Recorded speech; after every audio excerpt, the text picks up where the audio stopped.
O inverno de 1942 não chegou de forma inesperada ao fronte oriental, mas encontrou um exército que havia sido deliberadamente mantido avançando além de seus próprios limites logísticos. Relatórios internos já indicavam que as linhas de suprimento estavam perigosamente estendidas, que o combustível escasseava e que a capacidade de reposição humana havia se tornado crítica. Ainda assim, ordens diretas vindas do mais alto escalão político-militar determinaram a manutenção das posições conquistadas a qualquer custo. O alerta estava registrado, documentado e ignorado. A consequência seria irreversível. À medida que as temperaturas caíam abaixo de 30 graus negativos, unidades inteiras começaram a perder mobilidade, não por ação inimiga, mas pela simples impossibilidade física de operar. Armas travavam, motores congelavam e ferimentos simples tornavam-se fatais. Os relatórios enviados ao Comando Central descreviam uma situação insustentável, mas as respostas recebidas insistiam na manutenção do terreno conquistado como símbolo político. A lógica militar havia sido substituída por uma exigência ideológica. O cerco que se formava em torno do 6º Exército não foi um movimento súbito, mas o resultado previsível de semanas de advertências ignoradas. Mapas atualizados indicavam vulnerabilidades claras nos flancos, defendidos por forças aliadas mal equipadas. Mesmo assim, a ordem de manter posições foi reiterada, transformando uma manobra operacional em uma armadilha estratégica de proporções históricas. Enquanto o inverno avançava, as rotas aéreas de suprimento tornaram-se insuficientes para sustentar centenas de milhares de homens isolados. Cálculos logísticos demonstravam que o transporte aéreo jamais conseguiria suprir as necessidades mínimas de munição, alimento e combustível. Ainda assim, a narrativa oficial insistia na possibilidade de resistência prolongada, ignorando dados objetivos produzidos pelo próprio Estado-Maior. Foi nesse ponto que a derrota deixou de ser uma possibilidade e passou a ser uma certeza matemática. O que se seguiu não foi apenas o colapso de um exército, mas a exposição definitiva de como decisões baseadas em orgulho, ideologia e negação da realidade podem selar o destino de uma campanha inteira antes mesmo do último tiro ser disparado. A ofensiva alemã de 1942 foi concebida como uma retomada estratégica após o fracasso em conquistar Moscou no ano anterior, mas desde o início carregava fragilidades estruturais profundas. O plano previa um avanço simultâneo em múltiplos eixos, estendendo forças já desgastadas por milhares de quilômetros em território hostil. Embora os relatórios logísticos alertassem para a incapacidade de sustentar operações prolongadas tão distantes das bases ferroviárias principais, esses alertas foram sistematicamente minimizados nas avaliações finais. A prioridade política de alcançar ganhos simbólicos superou qualquer consideração operacional prudente. Assim, a campanha começou já comprometida por decisões tomadas longe do campo de batalha. À medida que as forças alemãs avançavam para o sul da União Soviética, a dependência de linhas de suprimento vulneráveis tornou-se evidente. Estradas precárias, infraestrutura ferroviária incompatível e a escassez crônica de combustível criaram gargalos que atrasavam o envio de munição, alimentos e reforços. Os relatórios de intendência indicavam perdas constantes de veículos e equipamentos, não por combate direto, mas por desgaste mecânico e abandono forçado. Mesmo assim, os comandos superiores mantiveram o cronograma ofensivo inalterado, ignorando as limitações materiais acumuladas. A dissonância entre planejamento e realidade operacional aumentava a cada semana. A decisão de dividir forças entre o avanço em direção ao Cáucaso e a tomada de Stalingrado agravou ainda mais a situação.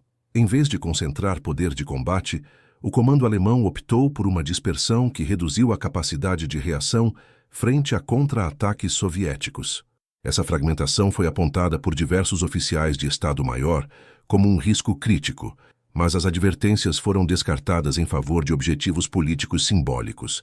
A cidade às margens do Volga passou a representar não apenas um alvo estratégico, mas um ponto de honra pessoal para a liderança do Reich. A guerra, naquele momento, começou a ser conduzida mais por convicções ideológicas do que por cálculos militares.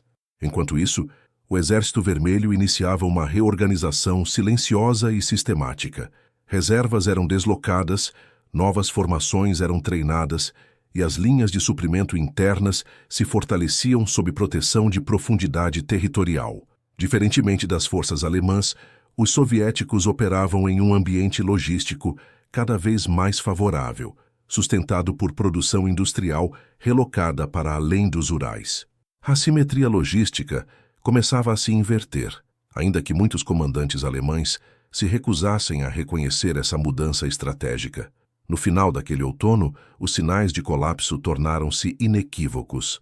Relatórios de reconhecimento indicavam concentração de forças inimigas nos flancos, queda abrupta na capacidade de manobra e deterioração acelerada da moral das tropas. Ainda assim, ordens diretas proibiam qualquer retirada organizada. A manutenção das posições tornou-se um fim em si mesma, desconectada de qualquer racionalidade militar. Nesse momento, a derrota deixou de ser uma hipótese distante e passou a ser um desfecho estatisticamente previsível. Com a aproximação do inverno, a deterioração das condições operacionais atingiu um nível que os planejadores alemães haviam sistematicamente subestimado. As temperaturas começaram a cair abaixo do limite operacional dos equipamentos disponíveis, afetando motores, armas automáticas e sistemas de comunicação. Lubrificantes solidificavam, baterias perdiam eficiência e o simples ato de manter um veículo em funcionamento exigia horas de trabalho contínuo. Esses fatores, amplamente documentados em relatórios logísticos, reduziram drasticamente a mobilidade das unidades de linha, tornando qualquer manobra coordenada progressivamente inviável. A insuficiência de roupas adequadas para clima extremo agravou a situação humana no fronte. Grandes contingentes ainda utilizavam uniformes projetados para campanhas de outono, sem isolamento térmico adequado. Casos de congelamento tornaram-se tão frequentes quanto os ferimentos de combate, sobrecarregando postos médicos improvisados que já operavam no limite. Os registros médicos da época indicam que milhares de soldados foram retirados de combate não por ação inimiga, mas por incapacitação física causada pelo frio extremo. A degradação do efetivo avançava silenciosamente, minando a capacidade operacional do exército. Enquanto isso, o comando soviético explorava deliberadamente o fator climático como parte de sua estratégia defensiva e ofensiva.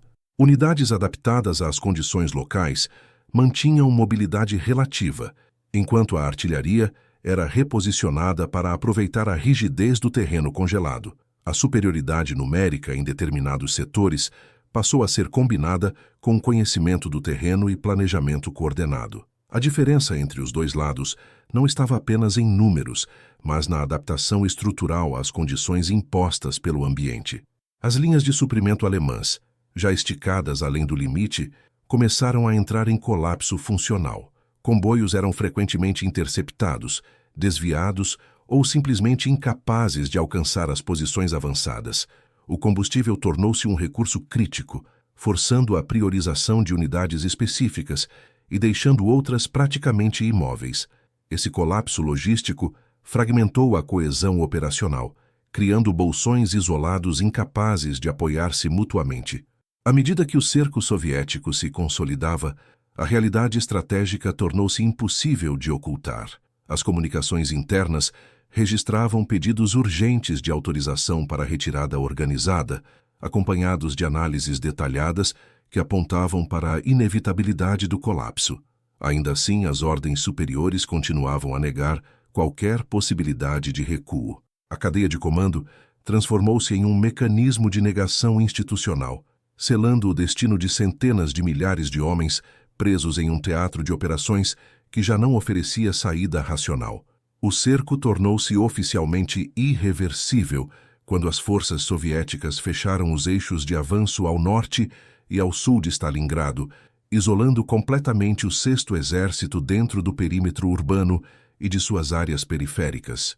As tentativas iniciais de avaliar a extensão real do isolamento foram prejudicadas por falhas de comunicação e pela destruição parcial das redes de comando. Mesmo assim, os relatórios disponíveis indicavam de forma inequívoca que a ligação terrestre com as forças alemãs externas havia sido cortada. A partir desse ponto, qualquer operação dependia exclusivamente de suprimento aéreo, uma solução logisticamente insuficiente desde sua concepção. A ponte aérea, apresentada como alternativa viável pelo alto comando, jamais alcançou os volumes mínimos necessários para sustentar uma força daquele tamanho. Estudos internos demonstravam que seriam necessárias centenas de toneladas diárias de suprimentos para manter a capacidade de combate, enquanto a aviação de transporte conseguia entregar apenas uma fração desse volume, frequentemente sob fogo antiaéreo intenso. Aeródromos improvisados eram constantemente atacados e perdas de aeronaves se acumulavam em ritmo insustentável. A discrepância entre a necessidade real e a capacidade logística tornou-se um fator determinante no colapso operacional. Dentro do perímetro cercado, a deterioração das condições de vida foi rápida e severa. A escassez de alimentos levou à redução drástica das rações, afetando diretamente a resistência física e psicológica das tropas. Doenças associadas à desnutrição e à exposição ao frio começaram a se espalhar, agravadas pela ausência de suprimentos médicos adequados. O comando local passou a enfrentar não apenas o inimigo externo, mas também a desintegração progressiva da própria força de combate. Paralelamente, a pressão psicológica aumentava à medida que se tornava evidente a falta de alternativas estratégicas. As comunicações internas registravam um tom cada vez mais desesperado, com pedidos de autorização para romper o cerco ou recuar para posições defensivas mais sustentáveis. Essas solicitações, porém, eram sistematicamente rejeitadas, mantendo-se a diretriz de resistir a qualquer custo. A disciplina passou a depender menos da confiança na vitória e mais da ausência de opções viáveis. Com o passar das semanas, a situação evoluiu de um cerco militar para uma crise humanitária em larga escala. A estrutura de comando começou a se fragmentar sob a pressão constante, e a capacidade de coordenação entre unidades diminuiu drasticamente. O colapso não ocorreu de forma abrupta, mas como um processo contínuo de desgaste físico, logístico e moral. Nesse estágio, a derrota já não era apenas provável. Ela se tornara inevitável, inscrita nas próprias condições que haviam sido impostas desde o início da campanha. À medida que o cerco se consolidava, a estrutura de comando alemã começou a apresentar sinais claros de ruptura funcional. As ordens emitidas a partir do alto escalão tornaram-se progressivamente desconectadas da realidade no terreno, baseadas mais em expectativas políticas do que em avaliações militares concretas. Relatórios que descreviam a incapacidade das tropas de manter posições defensivas eram reinterpretados ou simplesmente ignorados. Essa dissonância institucional aprofundou a distância entre o comando estratégico e a realidade operacional enfrentada pelas unidades cercadas. A tentativa de manter a coesão por meio de ordens inflexíveis agravou o quadro geral. A proibição explícita de qualquer retirada, mesmo em setores completamente isolados, impediu manobras defensivas básicas e transformou posições táticas em armadilhas permanentes. Unidades que poderiam ter se reagrupar em linhas mais defensáveis permaneceram estáticas até a exaustão total de seus recursos. A rigidez doutrinária passou a operar contra a própria sobrevivência das forças envolvidas. Enquanto isso, o Exército Vermelho consolidava seu controle sobre as rotas periféricas, estreitando gradualmente o cerco e limitando qualquer possibilidade de reorganização inimiga. As forças soviéticas utilizaram superioridade numérica e melhor adaptação logística para ampliar a pressão em pontos críticos, explorando falhas previamente identificadas na defesa alemã. Cada avanço era acompanhado por uma redução proporcional da capacidade alemã de resposta coordenada. O cerco deixou de ser apenas geográfico e tornou-se operacionalmente absoluto. A deterioração da cadeia de comando teve impactos diretos na moral. Oficiais intermediários passaram a agir de forma isolada, tomando decisões locais sem coordenação superior, enquanto tentavam preservar o que restava de suas unidades. A falta de diretrizes claras alimentou confusão, redundância de esforços e perda de controle sobre setores inteiros. A coesão, elemento essencial em qualquer operação defensiva prolongada, começou a se dissolver de maneira irreversível. No estágio final dessa fase, o que restava da força cercada já não operava como um exército estruturado, mas como um conjunto fragmentado de agrupamentos tentando sobreviver. As comunicações tornaram-se esporádicas, os mapas perderam relevância diante da constante mudança do terreno controlado, e a iniciativa passou definitivamente para o lado soviético. A derrota, antes previsível, agora se materializava como um fato consumado, restando apenas definir quando e como o colapso total ocorreria. Com o avanço do cerco e a deterioração completa das condições operacionais, o comando alemão passou a depender quase exclusivamente da manutenção da disciplina para evitar o colapso total. Ordens rígidas eram transmitidas, mesmo quando já não existiam meios materiais para executá-las.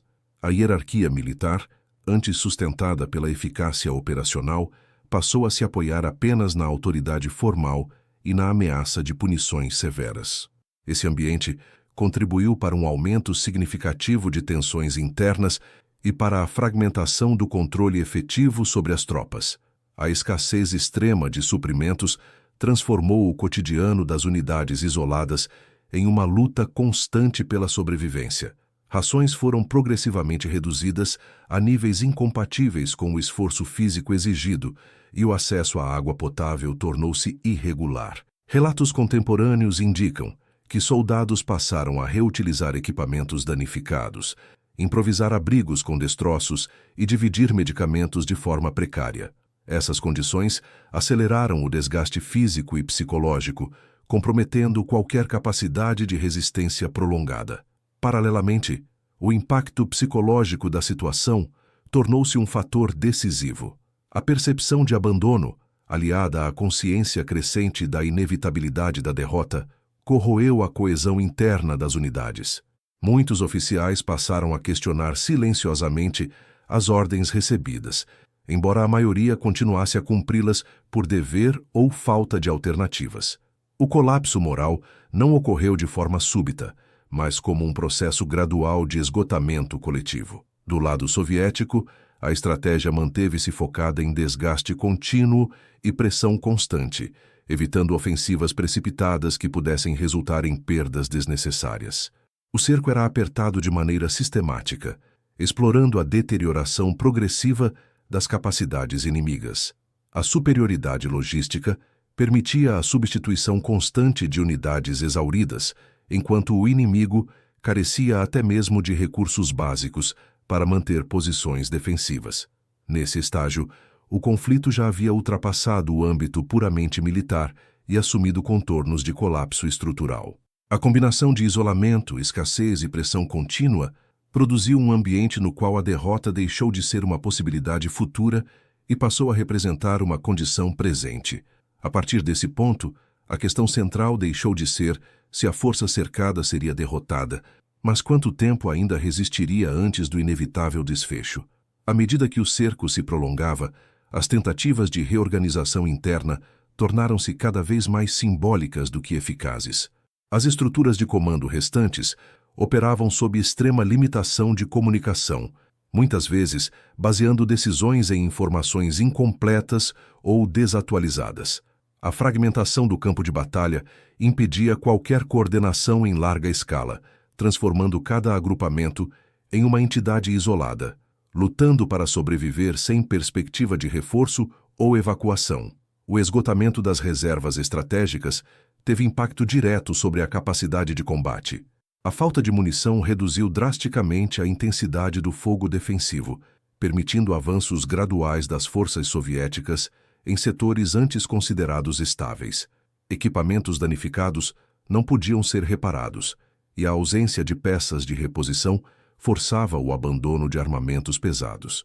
A superioridade material do adversário passou a se traduzir em controle progressivo do espaço operacional.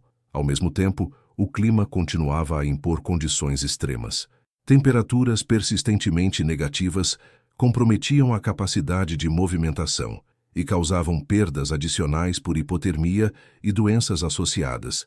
A combinação entre frio intenso, fome e exaustão reduziu drasticamente a resistência física das tropas, tornando inviável qualquer tentativa de reorganização ofensiva.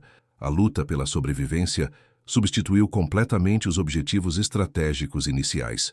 No plano psicológico, a percepção de isolamento absoluto tornou-se dominante.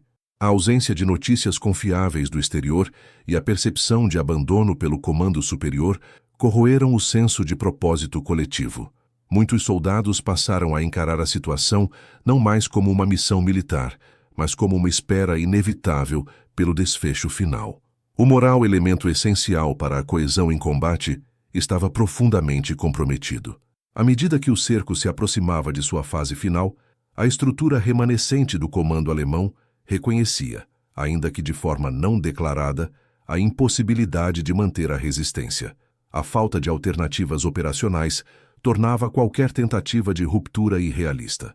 Nesse ponto, o conflito deixava de ser uma campanha militar convencional e se convertia em um episódio de colapso total, resultado direto de decisões estratégicas tomadas muito antes do primeiro disparo em Stalingrado. Com a progressão inevitável do cerco, a estrutura de comando alemã passou a operar em um estado de quase colapso funcional.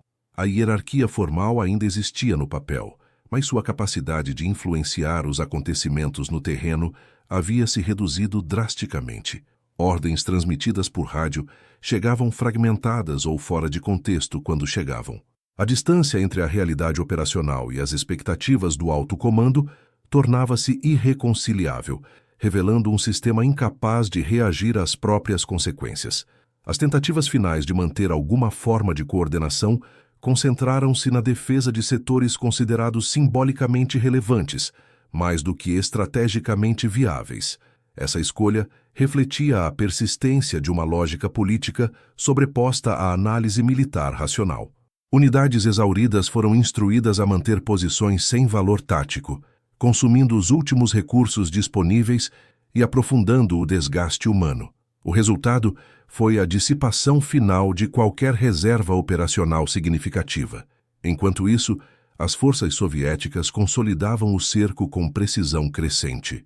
O avanço não era caracterizado por movimentos precipitados, mas por pressão constante e calculada, destinada a fragmentar ainda mais a resistência remanescente.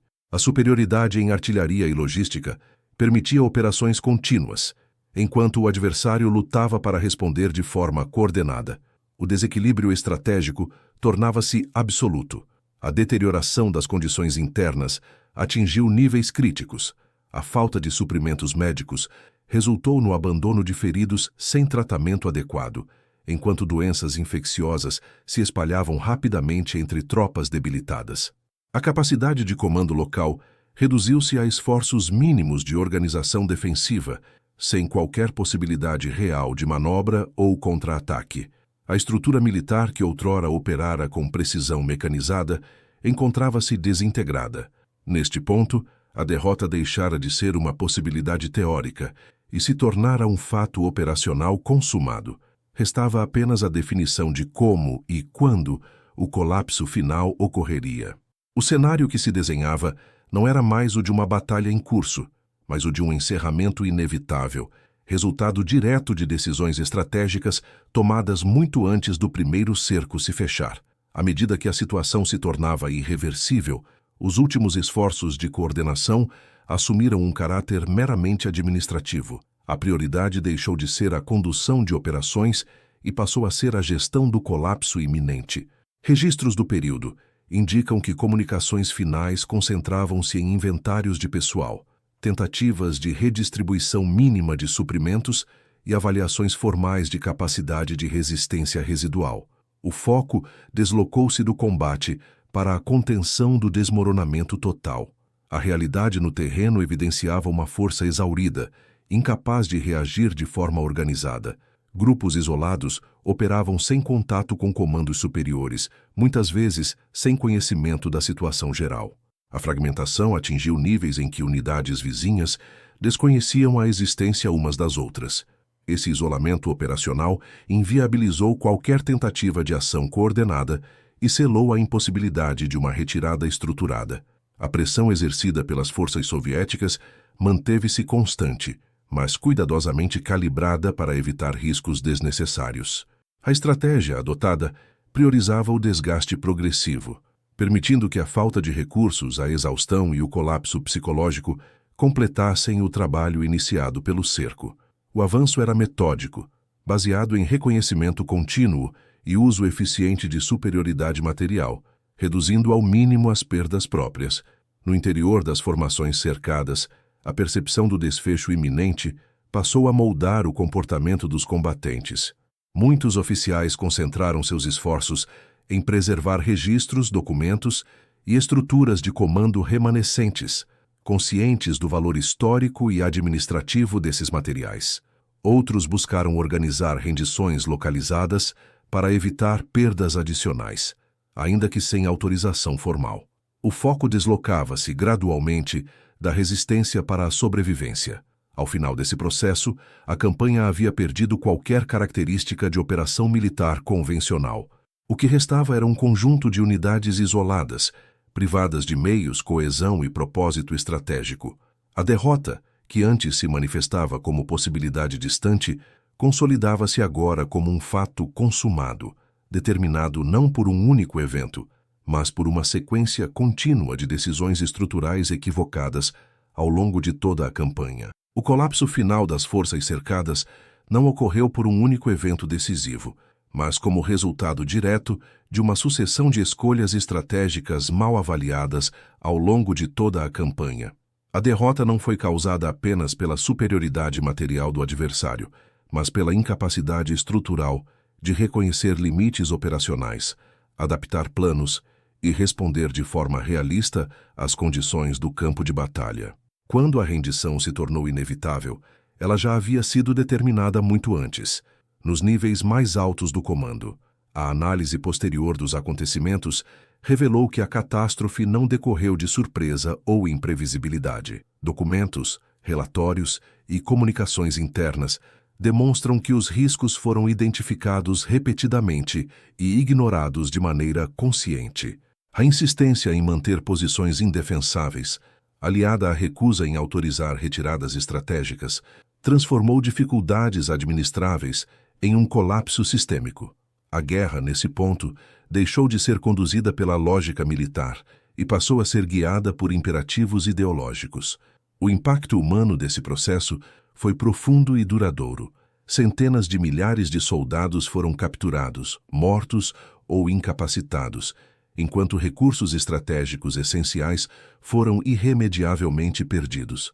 O efeito dessa derrota extrapolou o campo de batalha imediato, alterando o equilíbrio de forças no conflito e comprometendo a capacidade operacional alemã em múltiplos teatros.